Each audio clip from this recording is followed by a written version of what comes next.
Scott Wesley Show.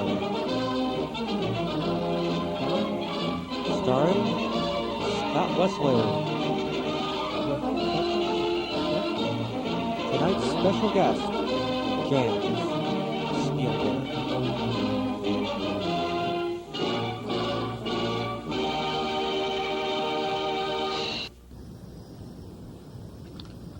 Hi, this is Scott Wesley, and welcome to The Scott Wesley Show, starring me, Scott Wesley. Tonight we have many exciting topics to discuss, such as the environment, save the environment, what you can do in your sleep to help protect the environment, what I think about the environment, and of course, me, Scott Wesley. Our guest tonight is James Spielberg. Hi, Scott. Glad to be here. So, tell me, James, what are you doing to save the environment? Save the environment what? Just save it. Where? Everywhere. What's everywhere? The environment. It certainly is. Okay, moving right along, what do you recommend that we, the members of BAP Centauri, as mere mortals, can do to help prevent global warming? Who's global warming, and what do you want us to stop her from doing? No, this increase in the atmosphere of carbon gases and the like that are increasing the temperature of the planet as a whole. What about it? What do you recommend BAP Centauri do? Wear filters on their face. To prevent it. Prohibit scenes longer than 30 pages? That's it? I don't know. Everybody could plant a tree? Okay. Now, my final question tonight is, James, what do you think of me, Scott Wesley? Well, I think you're essentially a nice guy who tends to get a bit obsessive about some things. Okay, thank you. You know, like ecology and things. Just shut up. This is my show, damn it.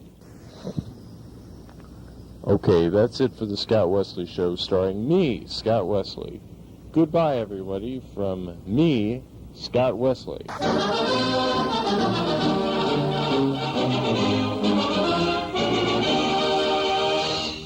You were promised you'd never hear it again. Your hearts and minds hoped that it was finally over. I said I'd never, ever do it again. And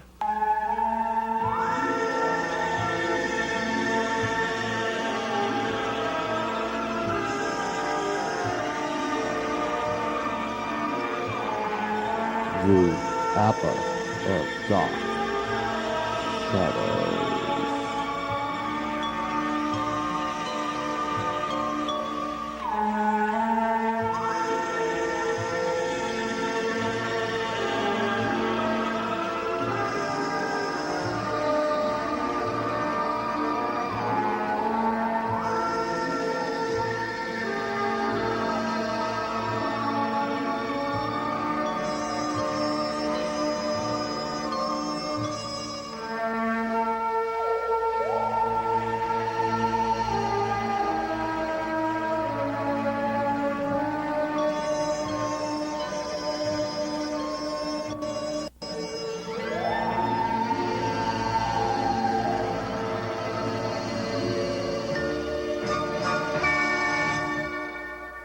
I was telling the truth.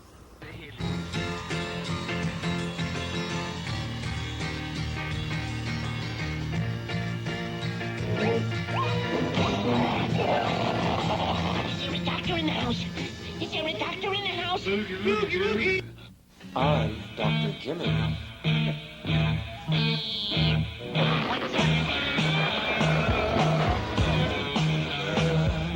Dr. Jimmy. Dr. Jimmy. Master of the cosmic bullshit. Dr. Jimmy. Dr. Jimmy.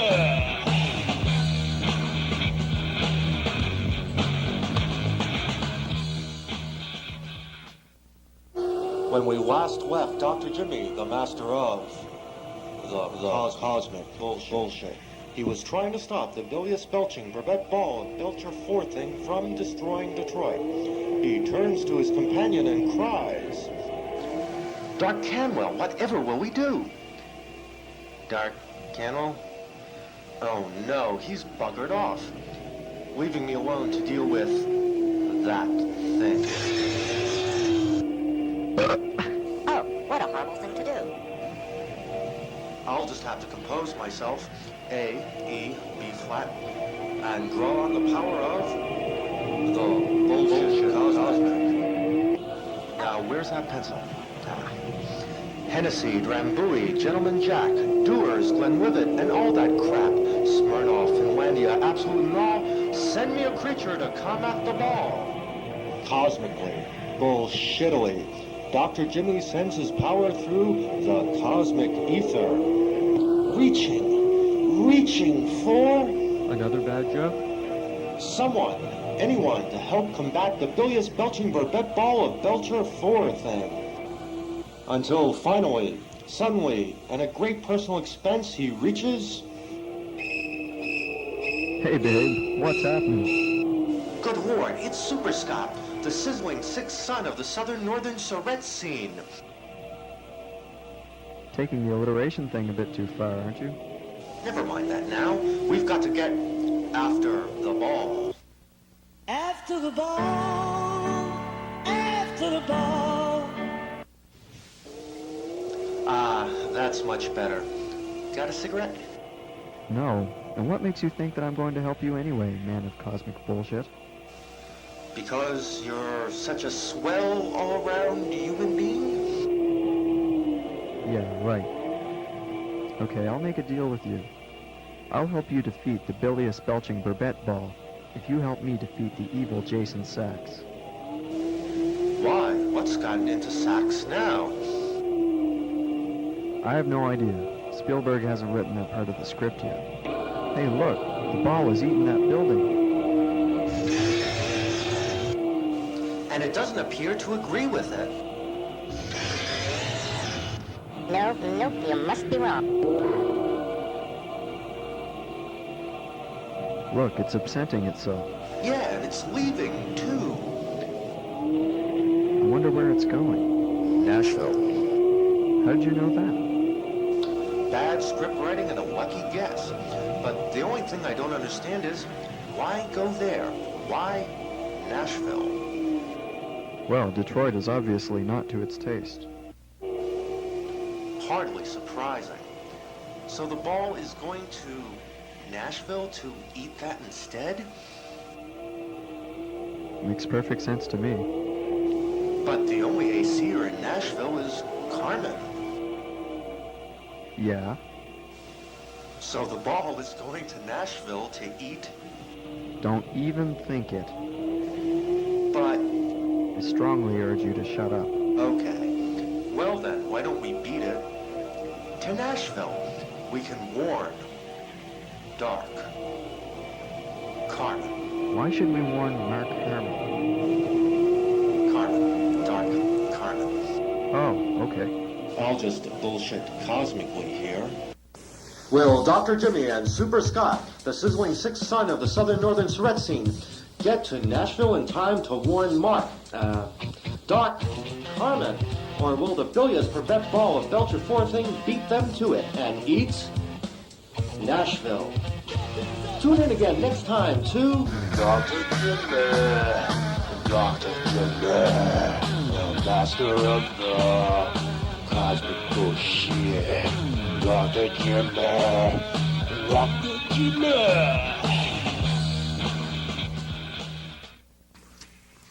And now, Spike Jones and his City Slickers with a party political broadcast on behalf of the stupid party.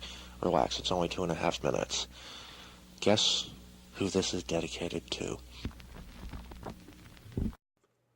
At this point, there was a recording of Spike Jones and the City Slickers doing a song about saying Heil in the Fuhrer's face, which apparently was done during the war, World War II, and is pretty funny considering it's encouraging people to go in the face of the Fuhrer, and it's very patriotic, and it's a great song.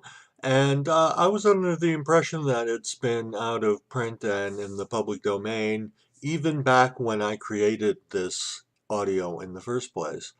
So I was very surprised when YouTube flagged it as being inappropriate because of copyright restrictions. What I was doing was I was insulting a man named Chris Corsi. He was my worst enemy in Centauri for over 20 years. He got his friend Mike Patrick, a total knee-biter, to join, who was even worse than Chris was. He got his friend Lisa Furyk to join, and she was Chris Corsi in drag. And I hated all three of them, and I wanted them to go away. But the problem with amateur press associations is that people will not go away for year after year after year after year, and you might even be stuck with them for the rest of your life. And that's a big drawback. So I had to put up with these people. I tried to make friends with these people. Luckily, Mike Patrick disappeared very quickly because I really, truly hated his fucking guts. Chris and I made up once, argued again, made up a second time, argued again. I showed up at Lisa Furyk's wedding where Chris was protecting her, acting as her bodyguard, essentially, standing at her side like the loyal friend he was to her. And she was very pleased that I attended her wedding and very surprised. And so was I, because basically I didn't like her very much. Anyway, this is all by saying that this long silence that I'm now filling used to be a great, funny old song by Spike Jones and his City Slickers from the 40s, 30s, who knows. Google it. And is now blank because of copyright reasons. So there you go. In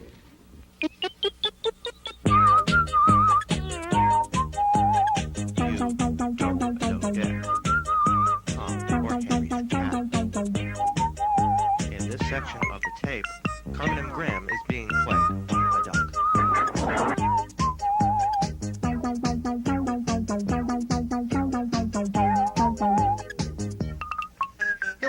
Hello, good evening, and welcome to the new radio quiz show, You Don't Know Dick, Tom or Henry's Cat. I'm your host, Stretch Marks. Tonight's show is brought to you by Scum, Liar, Misogynist, and Cheat, advertising agency to the ruthless. Have you got something you can't sell, something to tell, something you can't move, something to prove? Can you not even give it away? Well, friends, we know exactly how you feel. Call Scum, Liar, Misogynist, and Cheat at 666-666-6666, extension 666, today. Or, the directions are very simple. Take the high road, to the low road, to the side road, to the surface road, to the Rhodes piano until you get to the doodock cutoff. Get out of your car, cut off your doodock, and then take Route 66 to the Root Canal, to the Canal Bridge, to the Bridge over Troubled Waters, to the Roger Waters until you get to the fork in the road. Yes, friends, call Scum, Liar, Misogynist, and Cheat today. And now, back to our show. The name of the show is still You Don't Know Dick, Tom or Henry's Cat. Our rules are very simple.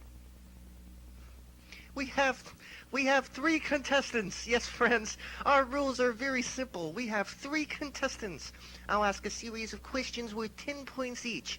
Each contestant can then buzz in and answer the questions. If they get it right, you'll hear this noise.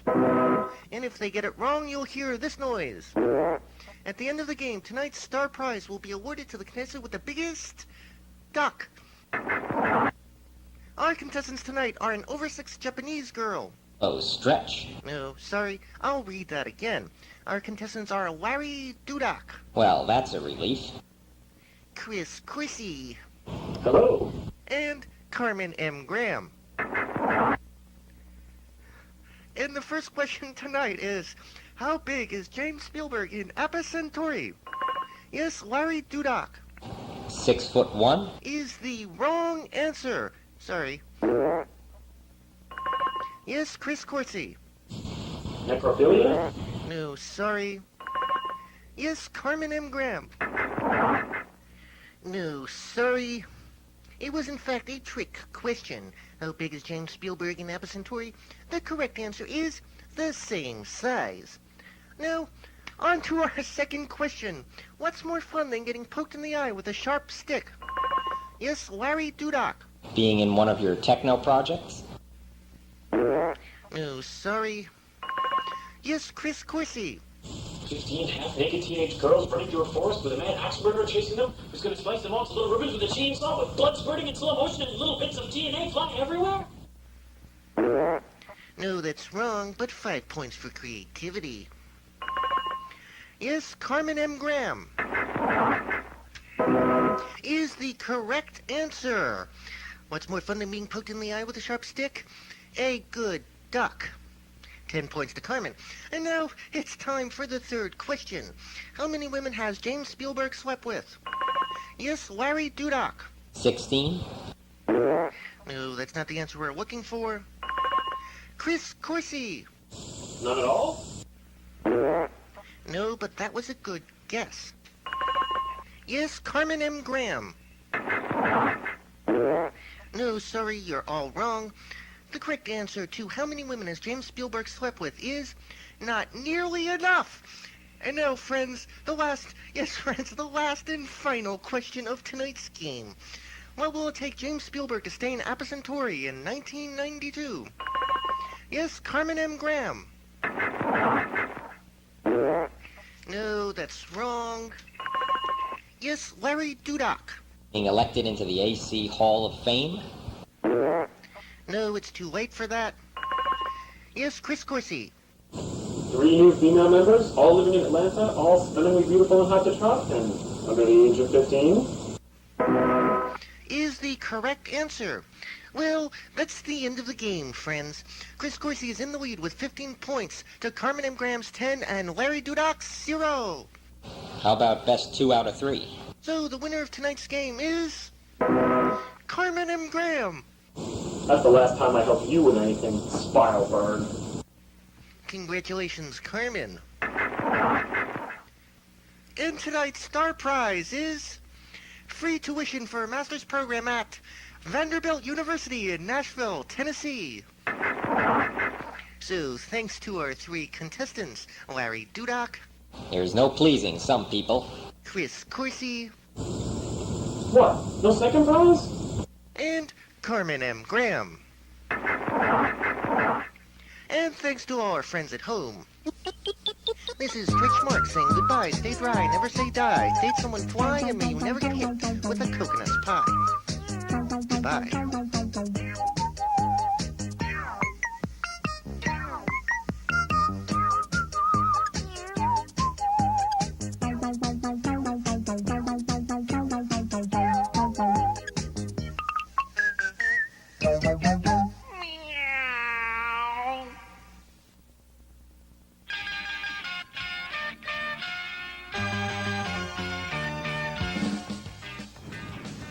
Hello, all you ACers. This is Chris Corsi speaking.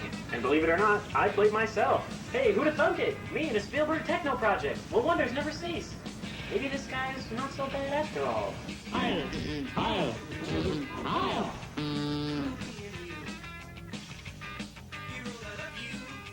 Guess who this is? Ha ha ha ha.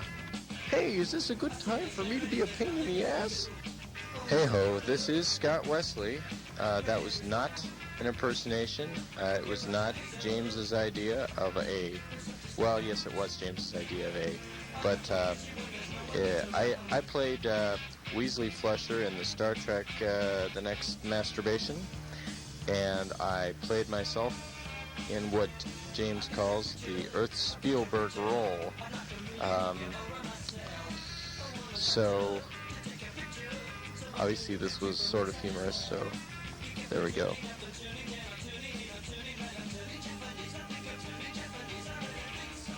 John Lennon or somebody similar. Hello, ACers. This is Larry. I play the roles of Commander Duda, Larry the computer, and myself. I also wanted the role of Schwarzenegger, but apparently James hadn't thought of that this time. How silly can you get? See you later.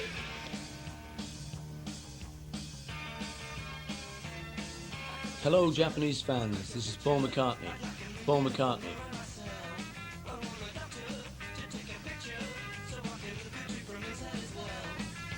This is the voice of Jason Sachs. And this is the voice of Lisa Sachs. Hello. Hello. And thank you for listening to my part of the tape. I played Kunta Kinte, also known as the Eyeglass Guy from Star Trek with John Luke. And I played Jason Benz, also known as Arthur Dent. And of course the evil Jason Sachs, who Andy will soon know. Thanks for listening to the tape. I'll see you later. It's been fun. Right here, I see myself being set up in something I really hoped I'd never, ever have to be part of in my life.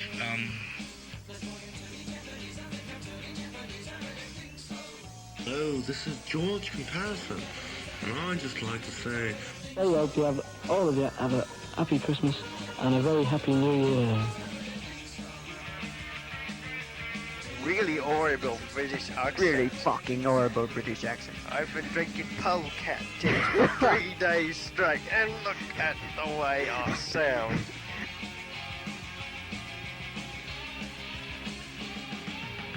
Mark Dykeman, still formerly of Apple Centauri. This is Scott Marshall. Hi there. I played Super Scott and the Boton Captain. The Boton joke was mine too. This is James Spielberg. Thanks to everyone for your help with this project, especially Wynn and Ginger. I hope you enjoyed it. I certainly did. Written and performed by me with help from all my friends. Produced by putting it on a table and banging a nail through it. See you, Apple Centauri.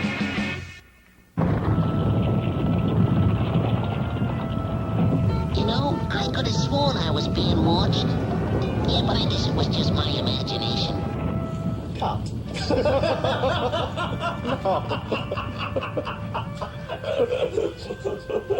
Right. Say, isn't this where we...